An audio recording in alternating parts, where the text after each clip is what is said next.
and 1. Hello, everyone. I'm Teal. And I'm And we're Teal. with Studio Blue.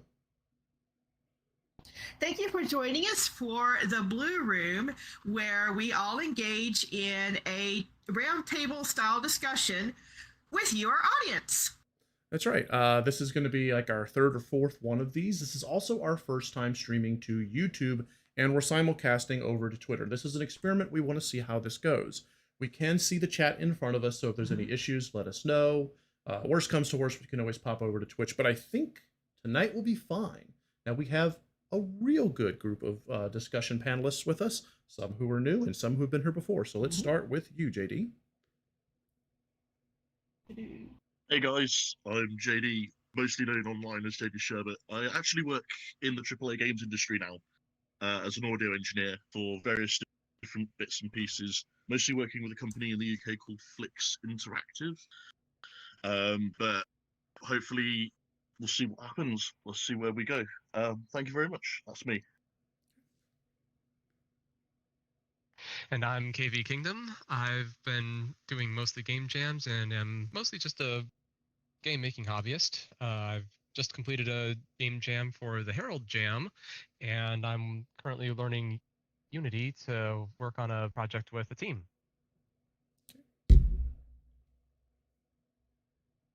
I'm AOD. I've worked on numerous RPG Maker engines. I've dabbled a tiny bit in Unity and other stuff, but only briefly. Working on many projects, but hoping to finally actually get one out the door. Fantastic. All right, so tonight we're going to talk about the topic of level design, which is creating your maps or levels.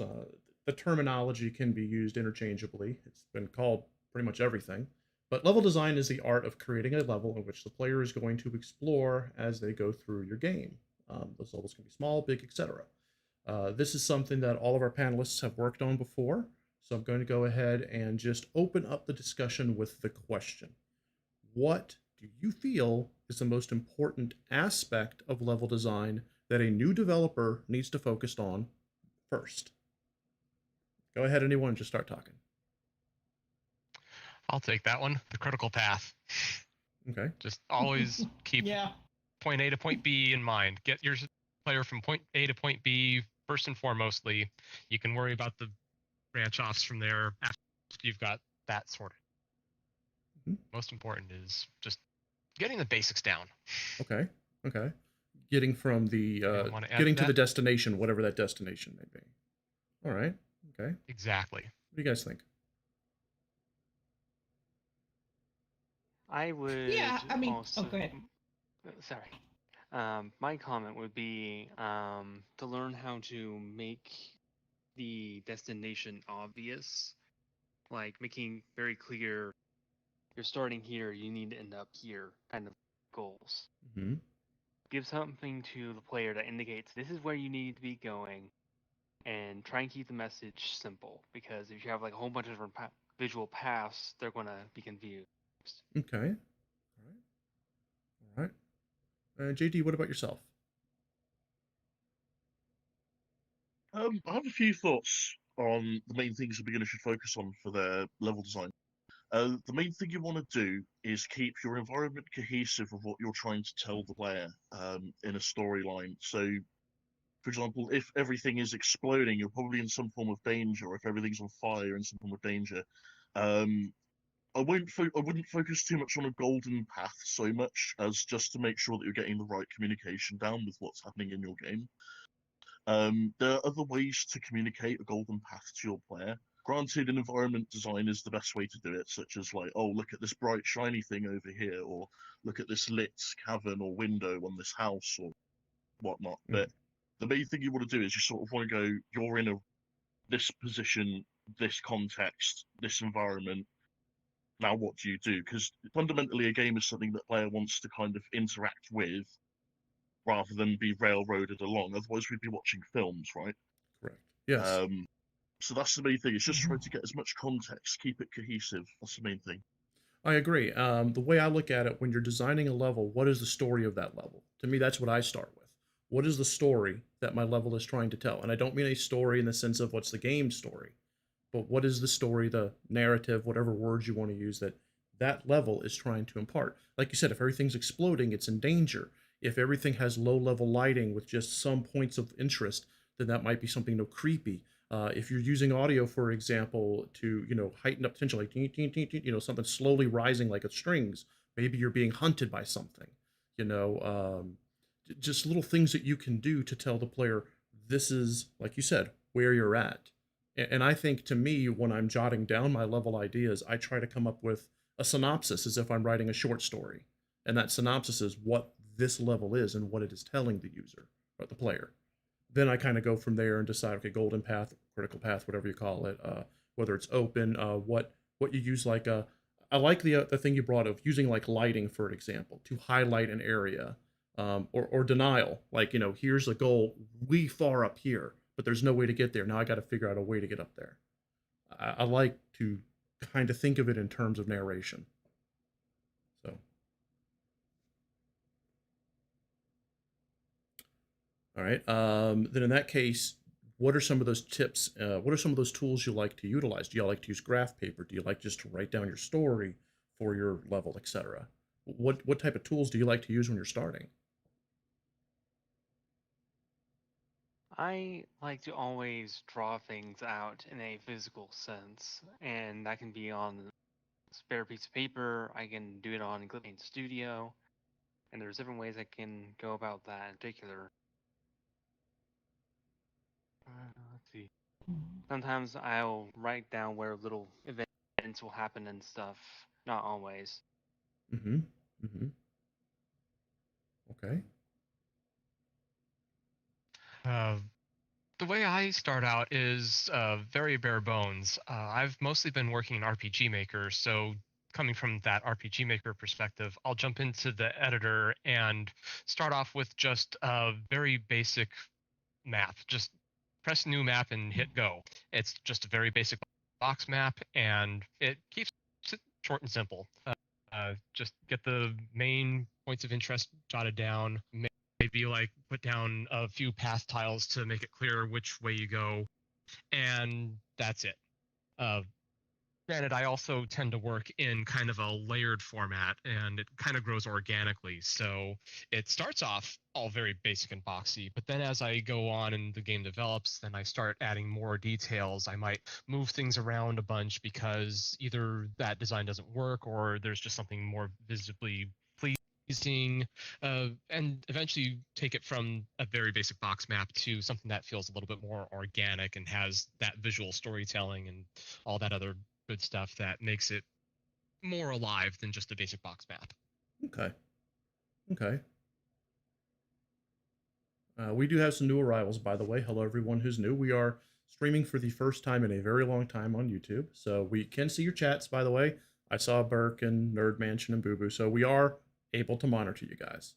All right, let's continue. JD, Teal, what type of tools do you like to use when you start designing a level of any kind? Small, medium, large is irrelevant.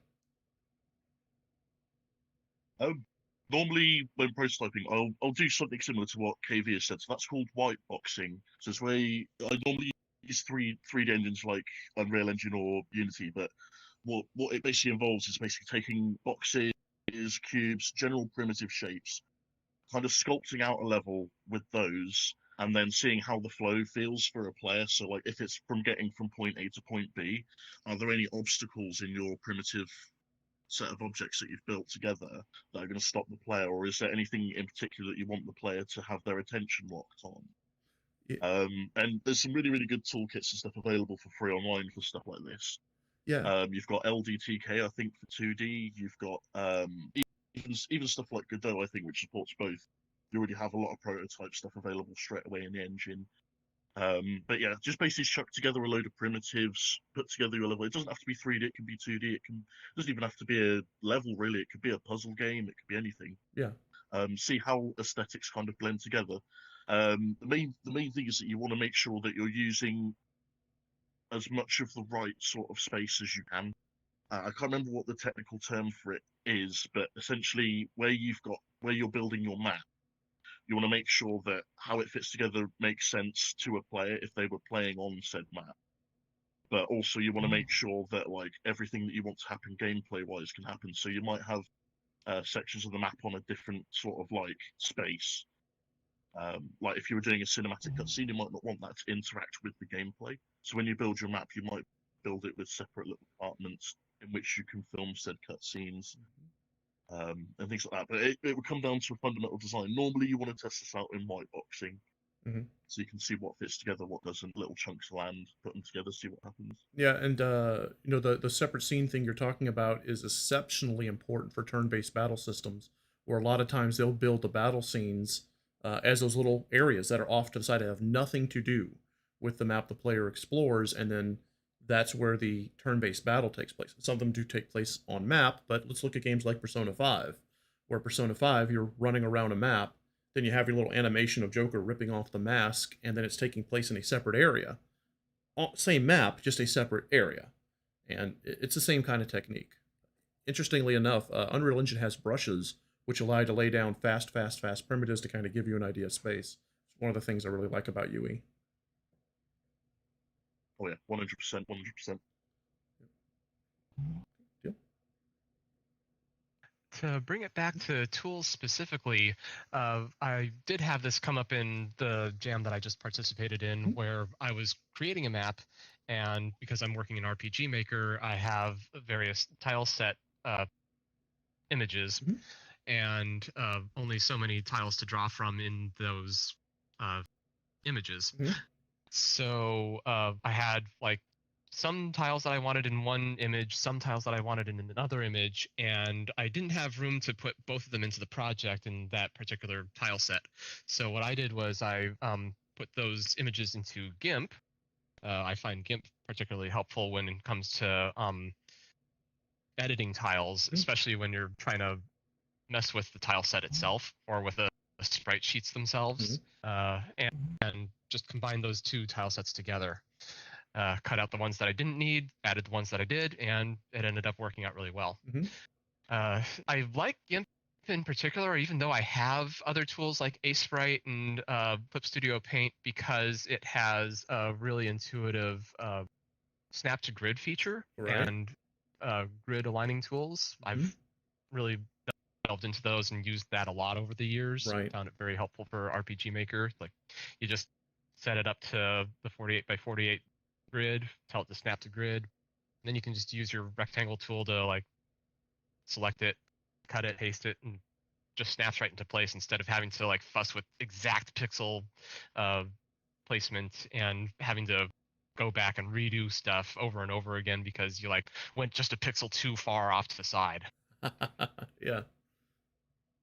Right. Actually, Yeah, use GIMP all the time. Nerd mentions that they use GIMP themselves, that they feel that GIMP is extremely powerful. Which I for a agree. free tool, you get a lot of functionality. I used it in my art design in replacement of Photoshop for a good number of years before I got Clip Paint Studio, and I still use it because in some ways it's better at, like KV was saying, image arrangement and stuff like that. It's really useful. Layers are... Yeah, Clip Studio Paint I've found is generally really good at like making really nice organic kind of feeling images, but when it comes to pixel art, it's not that great. It just doesn't have the snap to features that GIMP does. So in some ways, if you're looking specifically at like pixel art and RPG Maker, GIMP is the better way to go. Now, on pixel art, I will admit, if you're looking specifically at pixel art, Sprite is really good too. But even then, it's like I find if I'm arranging the actual sprite sheet, I like doing it in GIMP more than I like to do it in Sprite. Okay. To kind of go back to tools for a second, I do feel a little old-fashioned for saying this, but my levels always start in a notebook. It's been that way ever since I was really young. Every time I've worked on any project, and Teal has seen my office is literally filled with, and my bookshelves are filled with notebook after notebook. And to me, I think there's just a personal feeling, whether it's a story, an outline for a game, a synopsis, lists, etc., or just design notes on the level I'm creating. I like the feel of a pen in my hand, jotting down ideas, and maybe drafting off with a pencil off to the side, little mock maps that aren't going to go anywhere, but just give me that idea of what it is that's in my head. So I kind of have that tactile feeling to it. Yeah, I actually do that sometimes too. Sometimes late at night when I get an idea and it won't leave my head, I go like, dang it, I can't sleep until I get this out of my head. Where's my notebook? Yeah. Yes. I kind of want to move back to what when we were first talking about the scene, first talking tonight, and we mentioned the critical path, or as JD called it, the golden path. I think a lot of game developers in general are trying to go away from just a straight railroad path like JD was talking about. And you're seeing that in the rise of the Metroidvania style games, which are increasingly popular. The ones that are open world or semi-open world.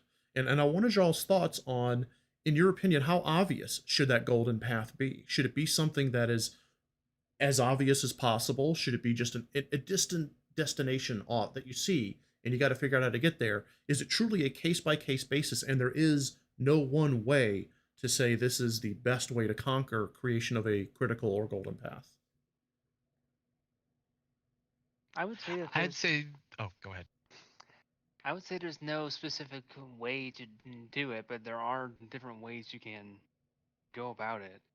Like, a golden path doesn't have to be a physical object. It can be carefully laid out instructions through dialogue and just basic setup.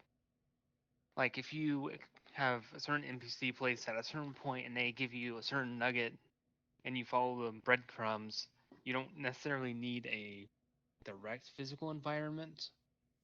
That does help, but you can do it in a number of ways. Okay. And lighting is, he mentioned lighting earlier, and that's another thing I want to point out. Like, if you use careful lighting, you can also kind of indicate indirectly where you want people to go, because if you have like a darker area and then the end of the area is more light, naturally you're going to go, oh, hey, there's some light over here. It's a pretty basic instinct most people have. Okay. All right. What do you guys think? Well, I think it really comes down to who your target audience is. There are some people who will appreciate the heck out of having just a very clear critical path, and then the side paths are also denoted accordingly.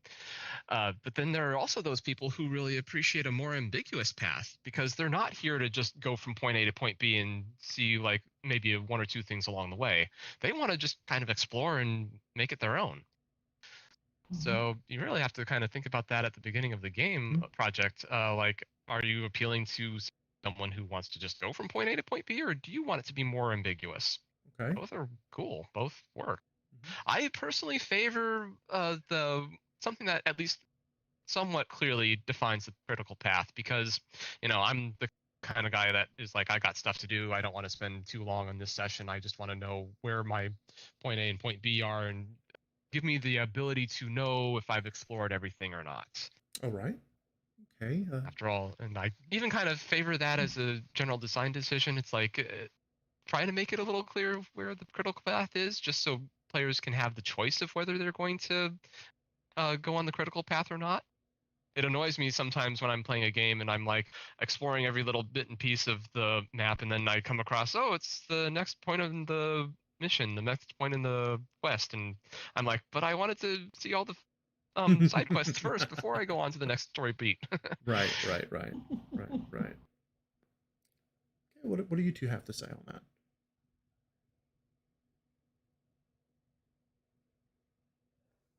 Well, go ahead. Oh, sorry, Teal, sorry. Well, I was just going to bring up in chat, Battle Pisces brought up a good point.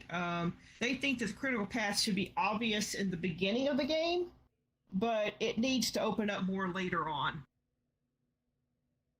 Is kind of what you were referring to, KB. Though that's even more focused, and it makes a lot of sense. It's like you don't want to overwhelm your player right at the outset. I even remember there was a point earlier where Teal and I were talking, and he was just getting into Mass Effect. And the first game, yeah, it's like once you've gone through the prologue mission, they just kind of throw you in there, and you're kind of going like, oh, Well, I've got the whole universe open to me. What do I do? Where do I go? right, but in my opinion, Right. but in my opinion, and here's the Yeah. thing: the way I was looking at it is, it's not so much that the critical path becomes completely nonlinear; it's your pathway through the story, which is different. If you look at that first level in Mass Effect, especially, from a standpoint, you literally are railroaded. You have a couple of side areas you can go to as you are fighting the Geth and saving scientists before you get to the beacon, but it is fairly linear. And then as you go through the different dungeons of Mass Effect, at least to where I'm at, because I never really finished any of the games, there's still an element of linearity, and it's more along the lines of the tactics of fighting the enemies as you go through. There's a couple of side areas that are a little bit more exploratory, but the main exploration that I saw in Mass Effect was the vehicle, which I actually didn't like the way the vehicle exploration was handled in Mass Effect. I had a huge issue with it. Most people don't. Mhm. Yeah. JD, Yeah. And I was Yeah. specifically thinking about the overworld. Like, you get into the galaxy map, and it's like you've got a zillion different places to go. Mhm. It's like, where do you go out of all those choices? yeah, that might be a good They talk show dialed it thing. in better in the That might future that might games. be a good topic one day for us all to talk about is narrative flow, because you're just basically said here's goal 1, goal 2, goal 3. But JD, what are you thinking about the whole idea of the critical path, the golden path, and how obvious it should or shouldn't be, or whatnot? So what I was going to say is actually this is something the designers that I'm working with are struggling with at the moment, on something that we're working on. So the problem is it's not an exact science, but it's not an exact art either. It's something that tends to morph into a different outcome for each particular project. What you generally want to do is you want to make sure the player knows what the golden path is, but you don't want to just give it to them on a silver platter kind of thing. You want them to kind of go, if I do this, this is going to progress the story. If I do this, this is going to allow me to do X, Y, and Z, perhaps to help with. One game that I actually, Todd Howard, bless his soul, Skyrim actually is probably one of the best examples of how to do a golden path correctly. Like, you know that going to the throat of the world is going to increase where you are in the storyline, but you know that every other quest that you come across is not necessarily going to put the game forward like that, if that makes sense. It does. And it's basically about trying to do that, like give the player the agency to make their decision on whether or not they want to progress further in the story, or if they want to do something else inside. Now, narrative design aside, how we can reflect that in levels is make it very clear to the player when you're going to be exiting a zone into a new zone, or when the player needs to check if they've done everything, if they found all the little hidden secrets in the level or in the game, etc., etc. A lot of games like to do this by, I think, what was it, Fable 2, which is an oldie but goldie. They actually have a little trail that tells the player exactly where to go to complete the quest that they're doing. I think Witcher 3 does something similar more recently, and it's about sort of giving the player the agency to resign to the golden path if they want to, or continue enjoying the other content that the game may have to offer, so that we as developers can get as much in there as possible, so you get your bang for your buck. That is true, and actually Skyrim does do that as well. There's a spell called Clairvoyance. It's extremely cheap to cast, and if you cast it, it actually shows you where you need to go to complete whatever objective you have marked as your current objective of focus. So yeah. if you're trying to climb the throat of the world, for example, to go talk to the Greybeards, and you're not exactly sure where the entrance to get to that mountain even is, you can cast it and it eventually leads you to Iverstead and to the pathway. And you can follow it all the way up to Agnir to go talk to him about being the Dragonborn. So it's completely optional. The player can ignore it. It's never required. And this will kind of go to my own personal feeling on the critical path is building off of what you all were saying. I like to use psychology. I like to study into the psychology of what the player is expecting. So like you're saying, let them know where they need to go. Give them the option to go there. But at the same time, give them enticements, give them that dopamine rush for following it, but also give them that dopamine rush that comes with exploration so that the player can choose, hey, what's going to give me a greater high? Because each person's brain is going to respond to dopamine rushes for different things differently. Like some people, it's the thrill of the fight, and that fight is going to give them the biggest rush. For others, it's exploring new areas and learning lore, like Teal. Teal will find this huge rush whenever she explores something new and sees something new. So, for me, my favorite part of Are you referring to Myers Briggs? no, the Myers Briggs. no, Is that what you're referring to? no, the dopamine rush is part of the No, the no. the play cycle. I have to complete a goal. I complete the goal. When I do so, I get a dopamine release. It's the excitement of doing something. Um, it's Myers Briggs is more of a personality type indicator, so different. Think of Skinner Box. Yeah, the whole Skinner box experiment, like the mouse. Yeah. So my favorite part of my way of handling, I should say, the aspects of with critical path is to design that critical path to give the kind of dopamine release that the players that play those type of games will get. But then for each of those little optional components, going and exploring, going and doing another quest line, it gives that kind of fulfillment. So if they want to do that, they know they're going to get that rush for doing that particular thing. It's like you wouldn't want to give a quest line for the companions the same type of fulfillment of dealing into the Thieves Guild and rebuilding the guild from scratch. It's not the same type of feeling and not the same type of play style.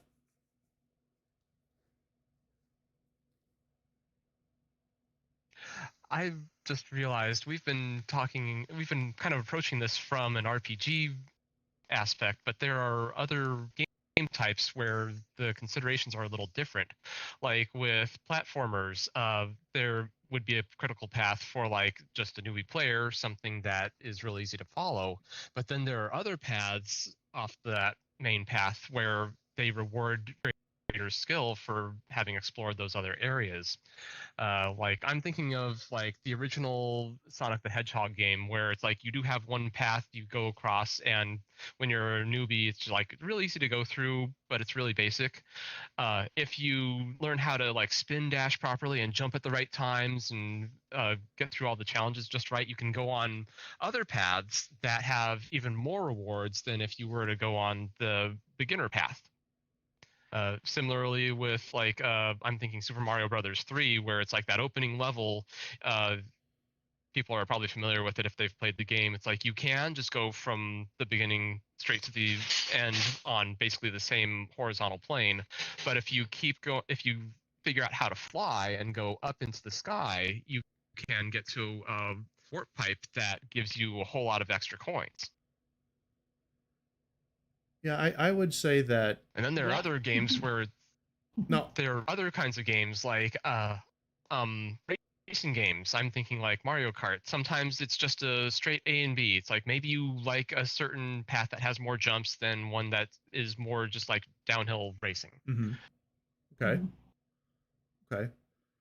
And then there are other games where it's like you're basically railroaded through things, like the Call of Duty games that I've played, like 4, 5, and 6, they were very corridor-like, and you always have that mission objective pointer telling you where to go, and you're blocked off from pretty much anything other than the critical path. Because the point isn't to explore, the point is to go from point A to point B, killing everything you see. Okay. All right. Yeah. Yeah, I think that the design philosophy, and Burke is talking about that briefly in chat, but I think the design philosophy for level design in general is genre dependent. But I've also, and this goes back to the psychological thing I was talking about a few minutes ago, it is also your player base. Who's the targeted player base? Because different players, while they're going to approach things differently, and that is absolutely true, are also going to be looking for different things within that type of game. A turn-based fantasy RPG player is going to look for certain things in that type of game, but they're going to look for a totally different thing in a survival horror game or a platformer game, racing game, etc. And even your multiplayer games like your battle royales, all of those are going to give a different kind of feeling to the player. And that how you approach the level design should be, again, this is just the philosophy that I come behind, should be how do I give that feeling as strong as possible to the player? And that influences all aspects of my design.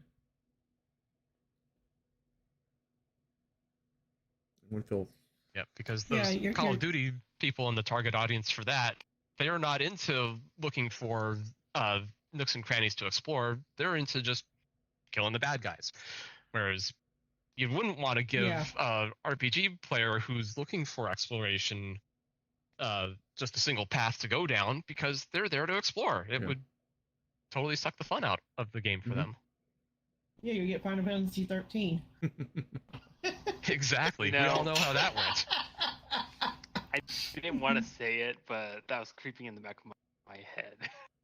It is a good example of a game that, while it is very good in many ways, tries to present its pathway a little too restrictively. And I mean, honestly, though, we rag on it a lot, but that is because the entirety of the game that is like that, which is, I think it's like the first, almost the first half, is teaching you to play. It takes a very long time to learn to play Final Fantasy 13. Yeah. And a lot of people get fatigued. But let's move on past the psychological aspect of things and the philosophy aspect of things, and let's get down to the cold, hard reality of it. Level design is a lot of work. Yeah, it's true. It's not a lot of it's not all science. It's not all art form, but it is work. And what I would like to do, and y'all can respond in any order. You all can go back and forth. Don't feel like you have to wait for anyone else. Just dialogue about it. But I want to know, when you're designing a level, where do you focus your work and in what order? Do you start with drafting? Do you lay down the white boxing? Do you, is it the last thing you add? The lighting do you add sort of mock lighting while you're doing it? Things like that. Your process. Let's talk about the process you guys like to go into.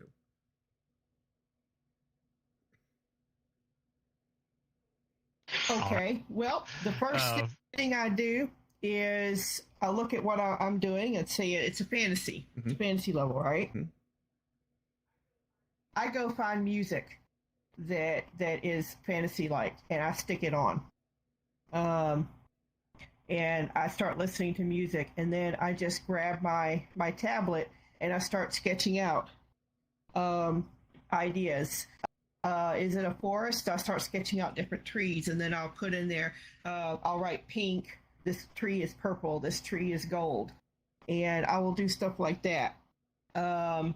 If I envision in my mind that there's little sprites, little tiny fairies, I stick a little sparkle in there and I say, put Pixie here. I do all that kind of stuff. It's almost like brainstorming, but it's got a purpose to it. And then I take that and I go over to whatever engine I'm using. And that's like what JD does. I start just putting in shape forms. It's just basically white crap.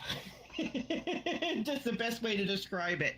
And I stick it in, and I make a layout of just cones and spheres and shit. I put a layout. But I know what it is. I know this is tree and this is rock. And then I just start going from there. For me, the hardest thing, and Steele will say this, is trying to find the right damn texture. That actually slows me down, I'll be honest with you. Because I'm so very exacting that I end up just going over and over and over what I've done and changing out textures and stuff. And But that's why we basically hoard my assets. Yes. Okay. So anyway, that's kind of, throwing out my process there. Okay. It's messy, but it works. And kind of bringing it back to my process, the way I go about it is, first I think about what my main objectives are for that map. It could be like I'm designing the overworld and I'm thinking about how many quests are in the game, or what the major locations are, or I'm in a town and I'm just thinking about like what are the most essential things in that town. I put down just some placeholder assets, some really basic blocks, and then just kind of develop from there. As the game takes shape a little bit more, I might sculpt it a little bit more, add some additional houses to make it a little bit more alive. Maybe I've started to add some NPCs, so I'll add some of those in there and maybe arrange things a little differently so they have the path that I want them to take. And just, gradually add on details on top of those most essential bits until I have the final product. Okay. All right. Yeah, it's kind of a process. It's just kind of a process, you know. You got to keep going back to it and back to it. Okay. Yes, it's constantly refining and adding on. Well, let's see. Initially, it's constantly adding on, and then after that, it's refining. Mm-hmm. Because you can add on indefinitely, but eventually it gets out of scope, and then you got to bring it back to reality. You don't want to have a 256 by 256 map for your house. That's like just something that someone's going to spend 2 seconds in. That's just silly. Beauty.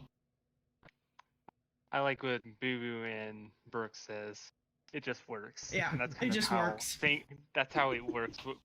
That's literally how it works with me. So whenever I'm in my creative process, generally everything comes down to random thoughts in my head that gradually coalesce, and then usually I'll think of things while I'm listening to music, and once I have like a vague concept in my head, I just expand on it in maps and stuff. Mm-hmm. Generally speaking, world building is kind of like the first thing I do before I really get anywhere near the actual level design, because I don't want to make a map and go like, oh, I'm just going to toss this out because it's not relevant anymore.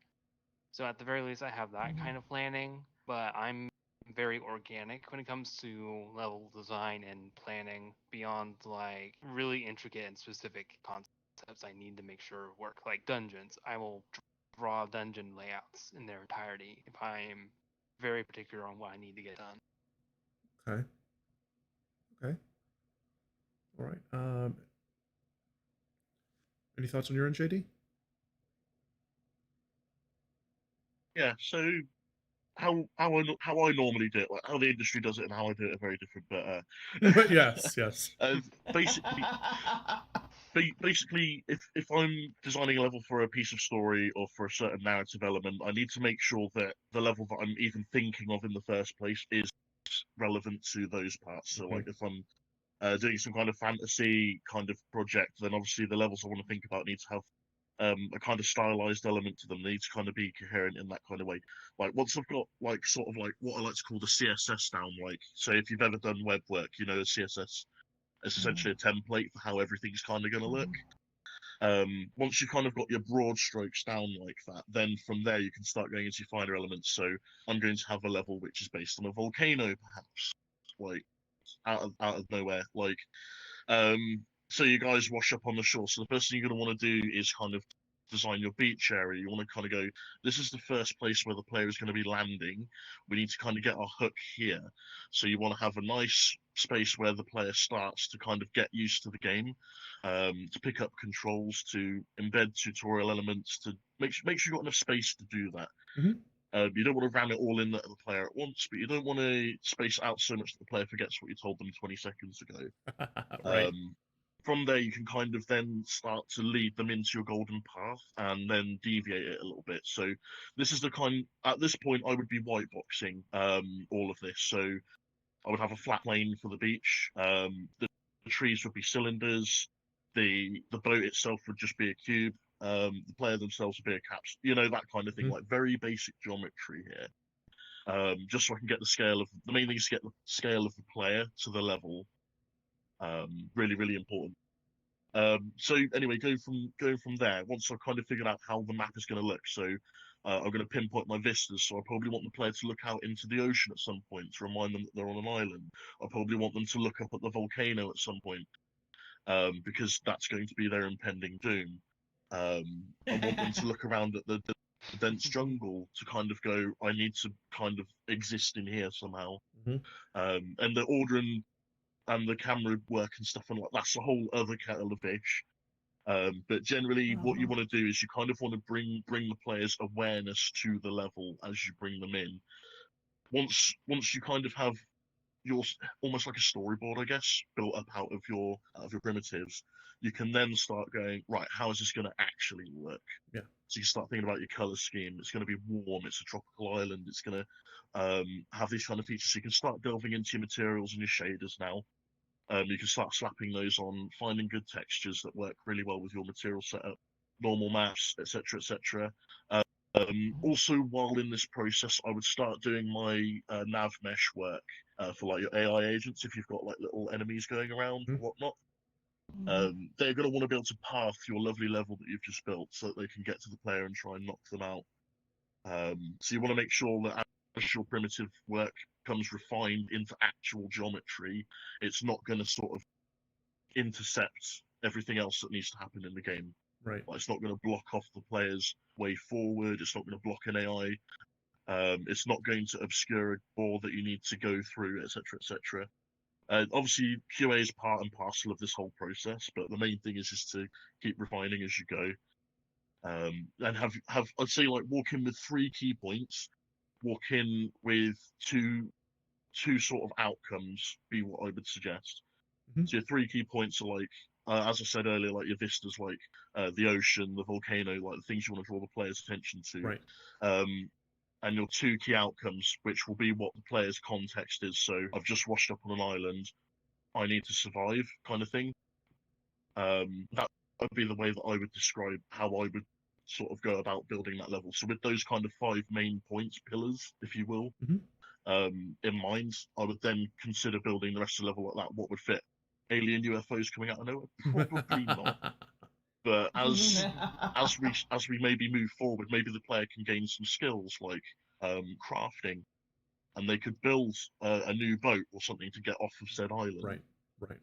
And as sort of like the level sort of takes form more, Right. you kind of build up your own coherent little storyline for this level. Like the level itself is lore for your game.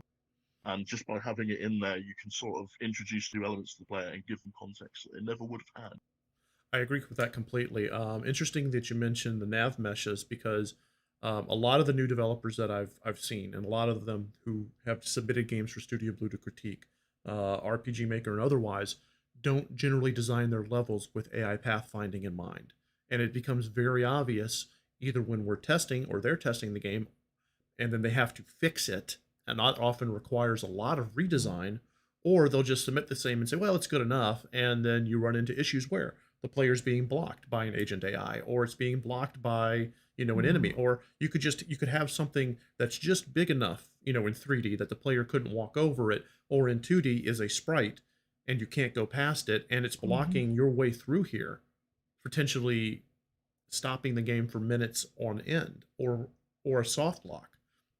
So I do find that pathfinding is something that needs to be during the not during the white boxing, but during the earliest parts of the design. Because if you got a little path here going through your jungle, and that path will not allow anything through except just one thing, and the nav meshing can't go around it, then you could potentially block your player from its progression, not through an obstacle, maybe not through an enemy, but through just poor design, and that's very frustrating. Yeah, absolutely. And not only do we have to consider the player in this, but also the AI, because you did mention AI pathing. It's like, well, it's kind of silly to have this really threatening enemy and then to have them just get blocked themselves by some random point on the map. I've seen that in some reviews of even AAA games where they had to really rush things, and you can see that the enemy AI suffered for it because it's like they'll get stuck on walls or they'll just not be there. Yeah. That sort of stuff can really derail a game or sour an experience. So got to consider it both from the player's perspective and just the AI's perspective, because you can't be there to tell the enemies where to go and what to do. Well, the player is not going to be attempting to debug your AI, and you as a developer, I mean, you may during test time have the ability to open up a console or have something opened up on another window that lets you tweak the AI. You can do all of that, but that's not the same thing as when you go into runtime and the player's playing it. It needs to work. It just needs to work. There's another thing that JD mentioned that I do agree with completely, and I find myself doing this a lot too. And that's allowing the level to speak to you. Like when I'm designing my levels, there's a lot of time, like you said, the level becomes the lore. And while I do put work into world building and lore building like both Teal and AOD do, I do let the level speak to me. And while I'm designing this level, let's go with your island, for example. I may come to a part of this island where there's this little kind of plateau. and I might put like a bunch of rocks with like a cross, a wooden cross on it. And then a little bit further away, I'll have like the remains of a camp and a skeleton there. And that environmental storytelling is what it is. But the idea is that I didn't have that lore of the failed survivors, the people that crashed and died before me. That wasn't there. But now that lore is there. And then I can start putting that into what else I'm creating. And I let that level I let the level create my story as much as I create the level. And I find that organic workflow really works.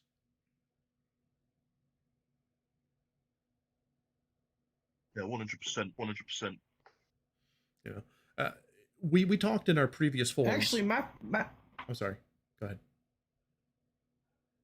I was going to say that for me, my favorite thing to design is actual dungeons, like your cave dungeon or your jungle dungeon or whatever. To me, it's a lot of fun because, like in my tabletop RPGs, I use graph paper and I sketch out like this maze like map, and so I just basically do the same thing when I'm designing your dungeons. I craft out a map, and then it's fun just to work from that. I find those to be a lot of fun.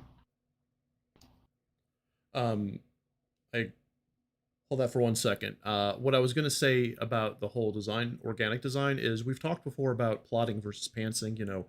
Totally no plan at all versus all the planning, and that's an example, in my opinion, of why a hybrid's good. You have a plan going in, but then you don't follow it so strictly.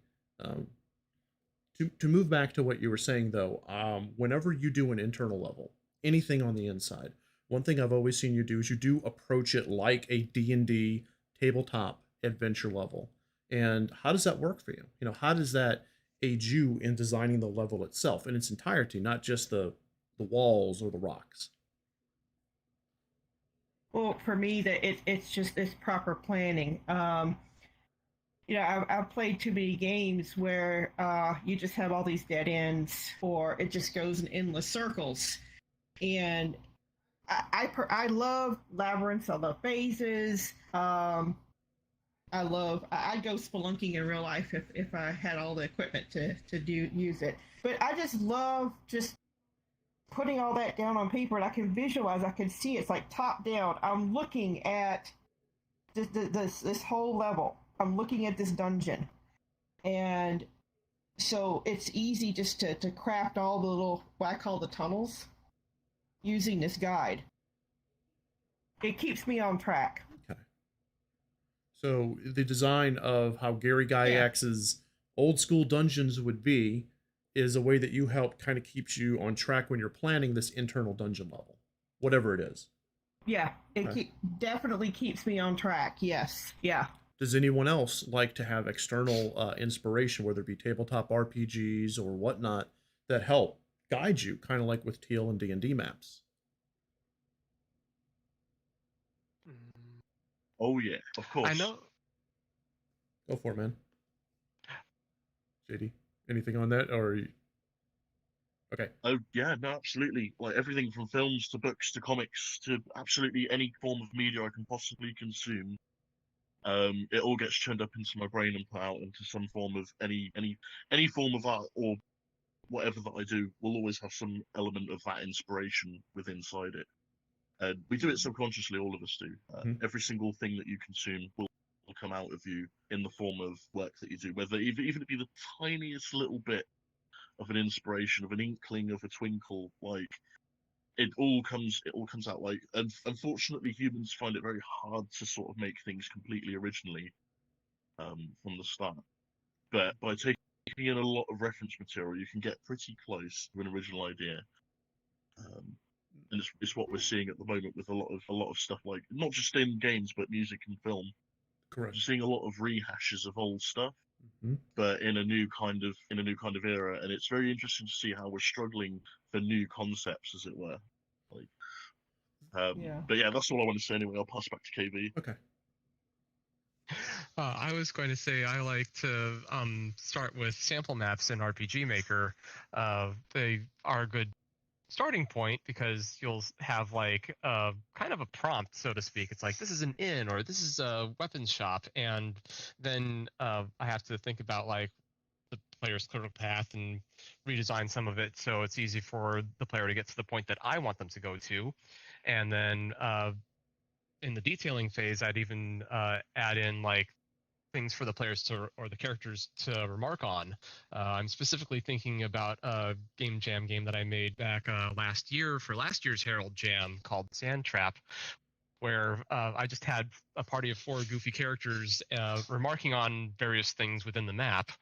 And that ended up being really fun. So it's like we'd have the goofball Herald getting distracted by every little thing, and like Marsha was into the books, and if they were in a weapons shop, the girls were all into the armor and the guys were all into the weapons and making silly remarks about that. So that can kind of help you add some life into the game. Just think of things that the player characters in game can remark on. Mhm.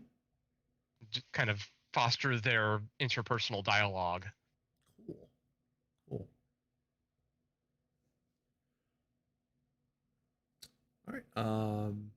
Idea if you have anything you want to add, otherwise we can move on to kind of, I think, one of the last things, but also really important. I was actually struggling at first to think of things that I specifically am inspired by as far as dungeon stuff, but as things were wrapping up, I thought, oh yeah, Neverwhere Nights. I worked in that game's toolset extensively for years, and I kind of developed certain attitudes because of it.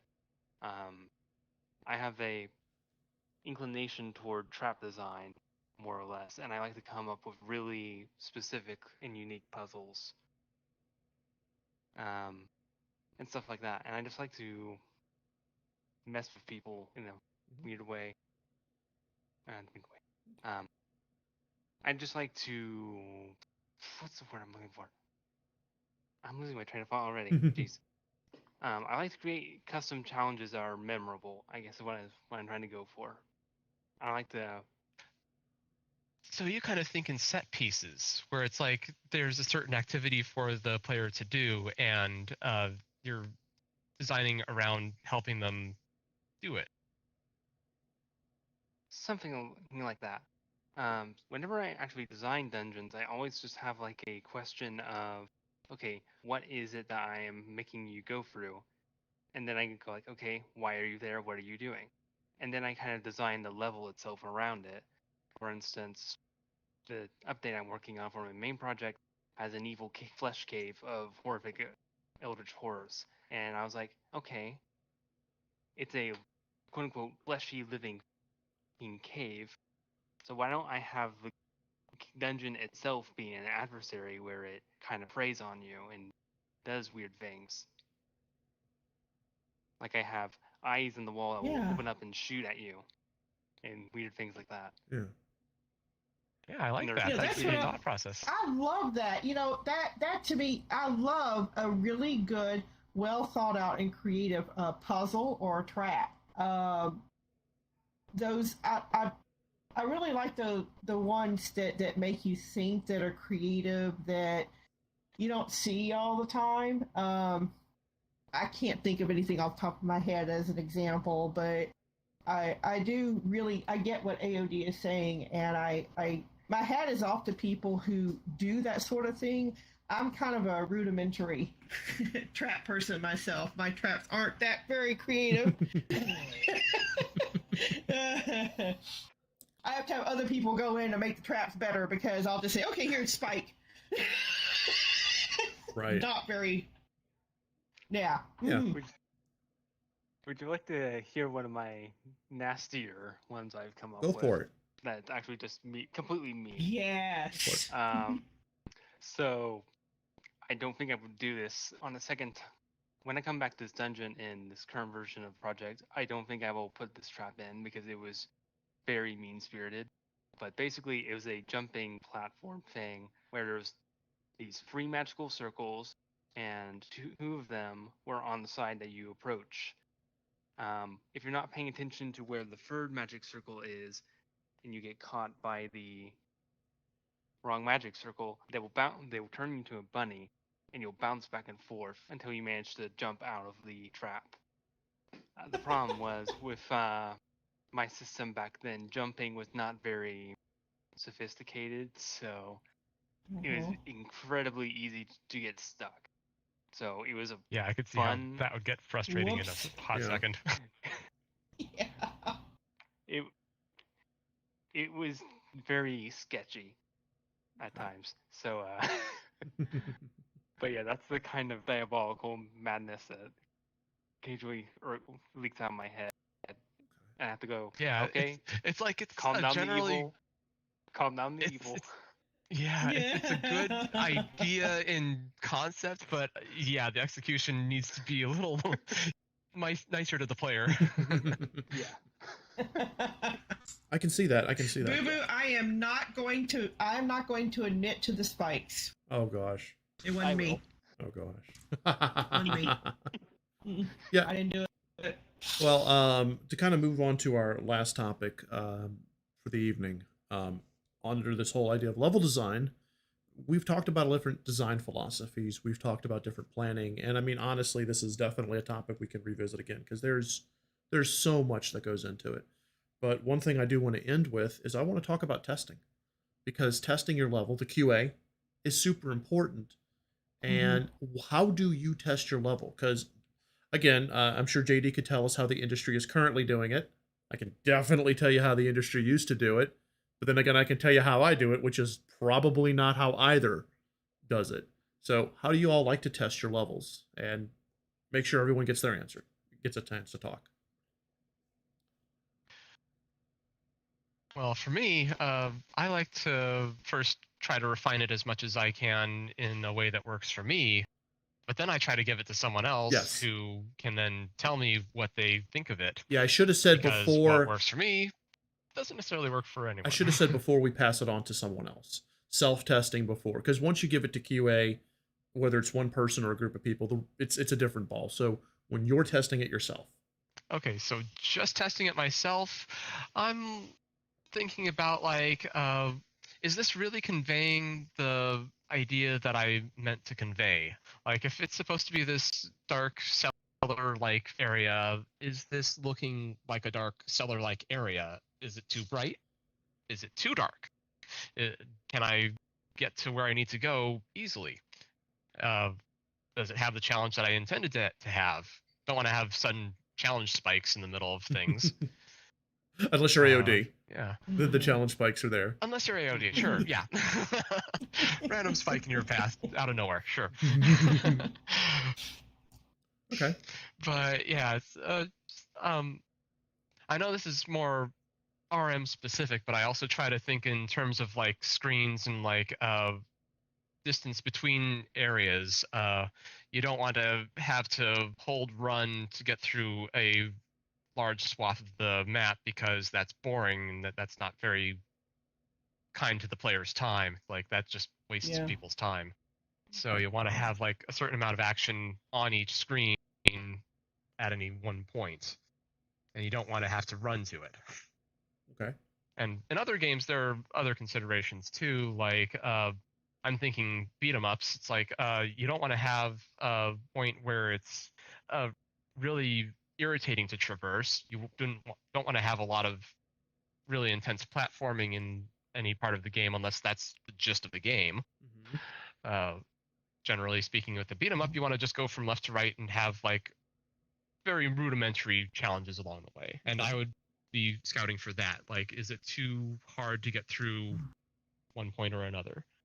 Are the enemies coming at me in a way that looks nice to me and doesn't like surprise the player in some sort of unwanted way? Is the foreground stuff getting in the way of my view? Okay. Okay. All right. Someone else?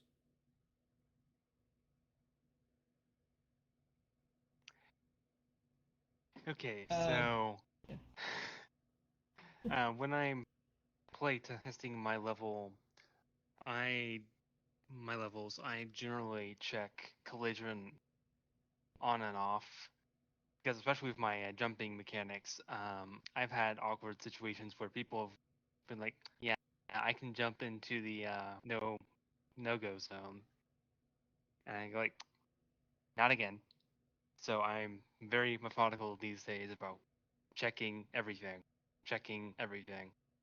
because if I don't, someone's gonna get their 5 minutes of Twitch humor out of me. Right. Right. Don't ask about the jumping boat. Don't ask. Okay. Teal or JD? JD or Teal? Yeah, so I was gonna pick from JD. yeah, with QAing, like if it was me doing my own QA, generally what I do is I test each feature as it gets completed. So for example, if I added a gun to the game, I would check that it behaves properly, like it reloads, it realizes it's out of ammo when it's at zero, etc., etc. I tried to speed up a lot of this by a process called automated testing, which is basically where you can write a load of code to sort of make sure that this stuff will happen anyway in game without me having to go in and physically do it. Just to save myself a lot of time. So like everything that I then build that is a gun can use these same tests rather than me having to load into the level, shoot the gun, see if it still does exactly the same thing that the other gun should have done, etc., etc., etc. In industry, what we do is we generally have like teams dedicated to particular areas, so like art team, design team, audio team, etc., etc. The QA will go through and they'll do something called a full pass, which is where they will go through and they will mark anything that is a bug or doesn't behave as intended. A lot of stuff gets marked off as designed, which means that it's the way it was designed to be. This is screwy because we wanted it to be screwy, basically. It's not a bug, it's a feature. Some stuff, yeah, exactly that. Some stuff is like stuff that will need to be looked at by a programmer or an engineer. Some stuff is stuff that will need to be looked at by an artist or whatever. And the main thing is that like because there is usually so much that goes wrong in a lot of games, it's very important to sort of divvy up the workload like this. But generally, what we try to do is anyone that's adding a new feature in, we test it, we do an automated test, and then the feature goes through a review, and then it will go in.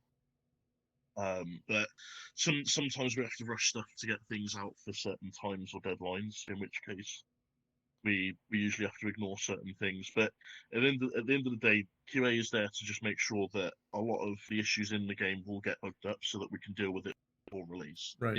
If you're familiar with the production kind of timeline, what you'll have is like as a project gets near to completion, the stack of bugs get bigger and bigger, and as that stack of bugs get bigger and bigger, it takes up more and more time exponentially to deal with them than it would if we deal with them straight away as they appear.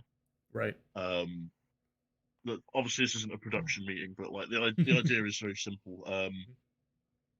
Me myself, I normally just make sure that A, the level can be completed still, B, everything I've just added works the way I intended, and C, all the automated tests pass. In which case I'm all good. Anything you can't really do that for is audio, which is why I exist, to make sure that everything sounds good and plays when it should. And yeah, there's some things you can't cheat with it, but yeah, for the most part, you absolutely have to get your hands in sometimes. Normally, when you add in something or remove something, that's the time you want to test. Otherwise, you will spend there forever playing through the whole level over and over. Right. Always try and see if you can shortcut yourself, command console yourself.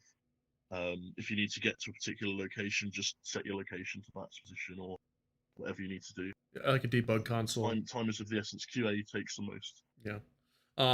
It's interesting. Yeah, absolutely. It's interesting because you're recounting now of what the industry does is similar to what I experienced, except there was considerable less automation back when I used to work for those studios. Even the small ones like the laser shot, there was very little in the automation department for bug testing. Most of it was a QA department going through the same areas over and over again. But like you mentioned, it's not going through the whole level. It's like a command console, a debug console that lets you teleport to checkpoints that aren't in the game, but checkpoints that developers have. So here's my area here. I can enter in this X or Y and Z coordinate. I'll go here, or I'll hot flag. This is this area we're currently looking at. And, I'll go to that checkpoint, that little flagged area, and boom, I can check out this part. So the idea is similar. And yes, 100%, the more bugs you catch during the alpha and early beta stage, the lot less that stack is going to become unmanageable as you get closer to gold. That is absolutely an axiom across the board. Um, I just wanted to comment on that before Teal went, because yeah, it's still very similar. We just don't have all those automate. We didn't have all those nifty automation tools you have now. That's true. Oh, I really have nothing more to add. I pretty much do as JD was saying. I just test as I go. I put a few things in that I uh, let it run, and I see what it looks like, how it plays, how it sounds. And Burke brings up a good point. I also want to comment on that. If you're having fun as you're play testing, then yes, your player's going to have fun with it. But if you're bored or you start getting impatient, then what is it about that level? Yeah, Nerd that's Mansion bugging you? Yeah. And oh, Nerd Mansion. Sorry, yeah, Nerd Mansion said that. Yeah. But Burke does bring up the point that you do know what's going to happen. So yeah, eventually, regardless, unless you're a one-man show, you do want to pass it on to someone else. And even if you are a one-man show, try to find someone else, because a separate pair of eyes does help. Yeah, because you do know what's going to happen, right? Yeah. So you do need to have that second and third set of eyes. Yeah. It's the same thing when you're writing something. You've got to have someone else look at your writing at some point. For myself, my methodology is kind of a combination of what JD and KV will do. Specifically, when I add something, I will test it. I use a dev room. I always use a dev room for every possible feature. An area where, you know, the gun would be added in. And if that gun was changed, where I would change the magazine size or the rate of fire, then it would be in this room.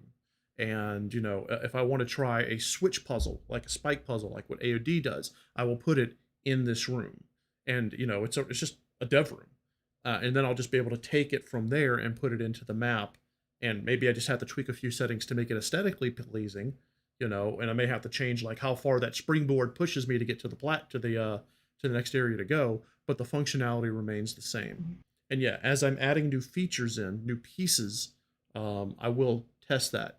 Now, I do, and we always talk about this, I will do at the very end, when I've gotten all the little tiny bug tests done, I will give a full sweep of the entire level. I will go through it just to see if there's anything that stands out to me as being completely, you know, did I create another bug, you know, the Halo testing? Or is there anything that I'm completely missing, like those key points, you know, those visual points of interest or oral points of interest? Am I missing any of those? Are they mistimed? So I will give all my levels at least one, if not several, full sweeps before I move on to the next one. So. Okay. Yeah. Okay. All right. So we're about at time here. So I want to start with AOD, and then I want to hit the mic. I want to start with AOD and then move all the way forward to myself. And I just want you guys to give some final thoughts. Take a few minutes if you need to, but give some final thoughts on this topic, what we discussed, any final advice that you want to give to the audience, something to kind of wrap it up. AOD, we'll start with you. So something I actually notice a lot within the RPG Maker level design, people use a lot of hard obstacles, and what I mean by that is they make it very obvious that there's a wall there. But something that I like to do is I like to use more natural environments to create walls that don't really seem like walls per se. Like a natural forest does not really feel like a wall compared to, say, you know, hard black edges and stuff. There's a lot of better ways people can go about doing it if they really take the time to experiment with the tile sets. And you can make it even like a point of interest in the process. So just learn how to not only make your path, but also know how to make your walls and boundaries look more appealing. And it goes a long way to making people interested in your visual design. Okay. All right, KV, your final thoughts. I think it's best to think of, like, don't just design a level zoomed out, looking at it from the bird's eye perspective that most of us devs take, but also think about it in how the player is going to see it, and in more of a screen-to-screen format, because that's how the player is going to experience it. You want to have something going on in each screen, not just something that looks good on the whole, but may be kind of boring to traverse. JD? The advice I'm going to offer is going to be a little bit more pragmatic, but basically, create a template. Like, basically, from what I said at the beginning, just build that template. Know how everything's going to come together. If you have your template set up, then everything should maintain a cohesive nature. And from there, building a whole world is going to be a piece of piss. Well, piece of cake. Piece of cake. But yeah, the main thing, your first level's always going to suck. Like, your first game's always going to suck. So just keep coming back to it. Keep trying again and again. As you find new resources and learn new things, what you build is going to get a lot better as time goes on. And trust me, Rome isn't built in one day, and neither will be your level. So just keep trying. Yes. Teal? My takeaway that I want to kind of focus on is the inspiration and the fun factor. So whatever gets you in the groove to do that particular level, whether it's a map or a dungeon or a scene, then do it. Listen to music or eat chocolate ice cream or just whatever you need to do to get yourself in the groove, and then sit there and do it. I like to talk about those 90-minute sprints. Absolutely. Get in there and deep dive on it for like 90 minutes and then stop and see what you got. Very good. Very good. The last piece of advice I want to give is, it's interesting. I'm going to use the word convey. We didn't really talk much about conveyance. Obviously, we're going to have to revisit this topic again because this is too big of a topic for any one talk show. But my big one is convey. What are you trying to convey? What do you want the user, the player, to get out of that level?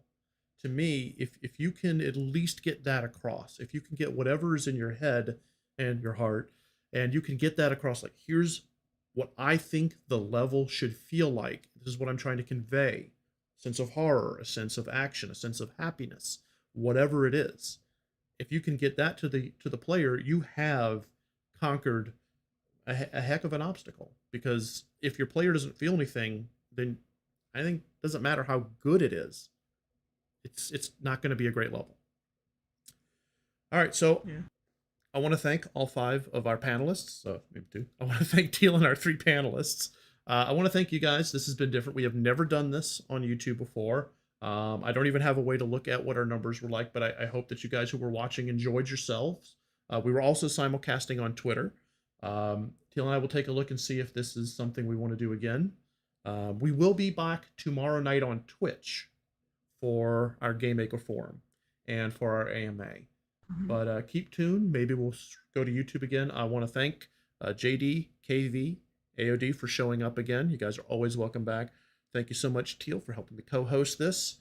And let's see if I can hit the right button and actually end this thing properly, or if I'm going to go to a rubber duck. It's the one with the duck. Yeah, it's the one with the duck. All right. If you like what you saw, leave a smack down the like button below, subscribe to our channel, consider supporting us on Patreon, connect with us over social media. We'll see you in the next video. Say goodbye, everyone.